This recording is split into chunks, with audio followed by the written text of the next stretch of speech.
नमस्कार मित्रांनो, स्क्रीनवर तुम्ही बघता ते एलिट वेव्स. यामुळे आपल्याला बेसिकली मार्केट डायरेक्शन कुठे चाललेलं आहे हे समजते. जर बुलिश ट्रेंड असेल तर आपल्याला हायर हाय, हायर लो, हायर हाय, हायर लो अशा प्रकारे पॅटर्न दिसतो. आणि जर ट्रेंड बदलणार असेल म्हणजेच मार्केट डायरेक्शन चेंज करणार असेल तर आपल्याला लोअर हाय, लोअर लो, लोअर हाय, लोअर लो अशा प्रकारे पॅटर्न तयार होताना दिसतो.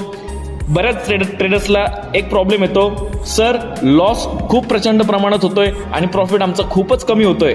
यावर एकच सॉल्युशन आहे, तुम्हाला प्राइस ॲक्शन आणि एलिट वेव्ह याची इतकी प्रॅक्टिस करायची आहे की हे तुमच्या रक्तामध्ये मिसळलं पाहिजे, जेणेकरून ट्रेड घेताना आणि ट्रेड घेतल्यानंतरच्या तुमच्या निर्णयामध्ये आणि निर्णय क्षमतेमध्ये एवढी प्रचंड वाढ होईल की तुमचा प्रॉफिटही वाढल्याशिवाय राहणार नाही. फक्त एकच काम करा, प्रॉफिट बुकिंग आणि लॉस बुकिंग याचा निर्णय फक्त वेळेत घ्या.